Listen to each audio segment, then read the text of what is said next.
Brad Lander, everyone. Thank you, Lori. Everyone else just wants to drink, I think, Have your so own, we'll be brief. You have your own cheering section. This is pretty impressive. No, this is very good. Morgan told me, though, that this was the scene in which I could interview to be the deputy mayor for Brooklyn. Is that what he told you as well? So I think you just missed him, actually. He stepped out a little while ago. But anyway, Brad, thank you so much for joining us at our State of Brooklyn event today.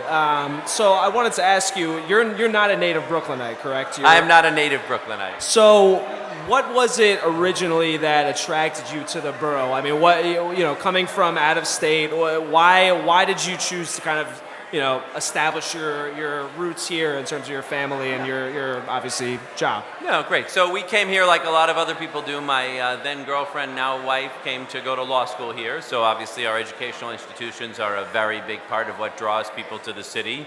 I'm from St. Louis. I said to her, please go to one of the, hey, all right, St. Louis, we got a St. Louis, all right.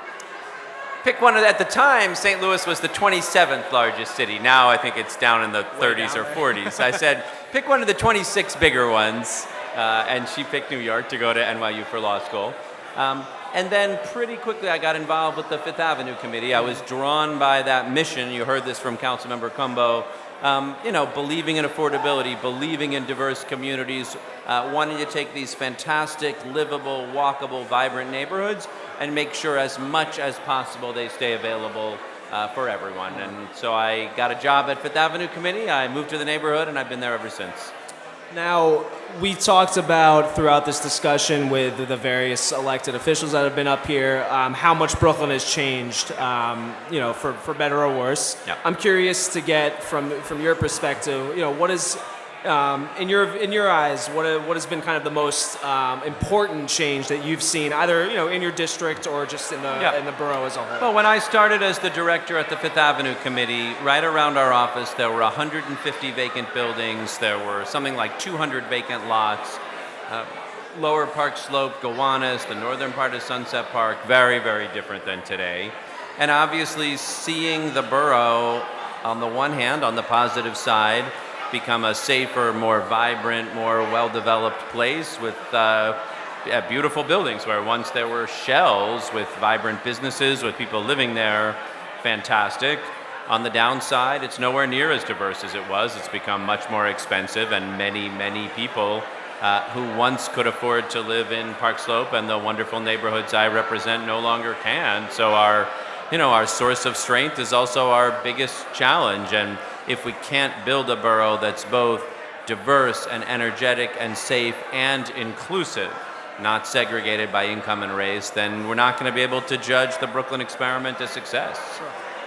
Now, talking a little bit about affordable housing, in our Brooklyn issue, which I'm going to shamelessly plug right here, I have an article kind of diving into, as much as possible, it's a very complicated issue, mandatory inclusionary zoning, as it's a very important affordable housing policy. One big change in Brooklyn is 10 years ago when I was pushing for mandatory inclusionary zoning, no one even knew what it was. Exactly. So thanks to Nick Powell and City and State Magazine and Mayor de Blasio, we could have a good conversation about it. So I tried to, as best I could, make this policy as kind of digestible as possible. But I guess, maybe since you've been a long-time advocate of it, maybe you could do it, better justice. So for our audience on the live stream and in the room right now, can you maybe give us kind of in layman's terms what we're talking about when we're talking about mandatory inclusionary? Well, the nice thing is it's a very simple idea. Once you try to really work out the details, it gets complicated. But the idea is very simple. At base, mandatory inclusionary zoning means, and plenty of cities have passed it this way, any place where you're going to develop a new market rate building over some number of units, 10, 20 units, you have to include some affordable units in there.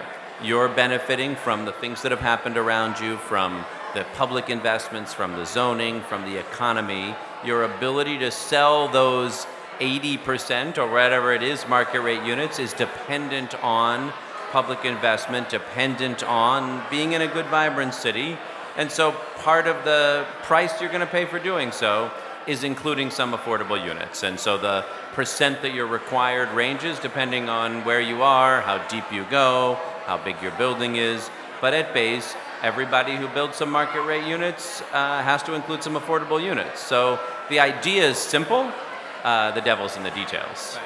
And now it's not necessarily kind of a one-size-fits-all policy, right? It goes kind of neighborhood by neighborhood. You kind of have to evaluate how it's going to be applied. So this is what's interesting about the way the de Blasio administration is approaching it.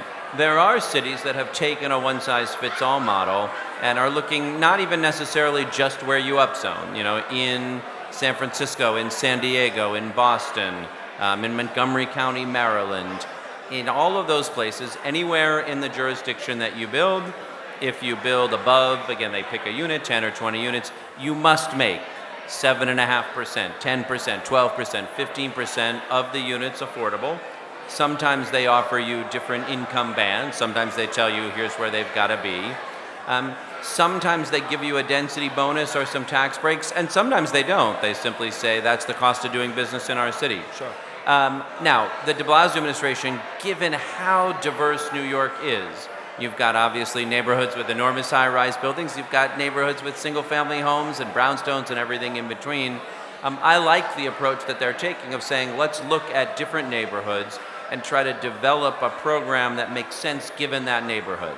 How dense or how big the buildings can be, what the existing income is in the surrounding area, and try to tailor.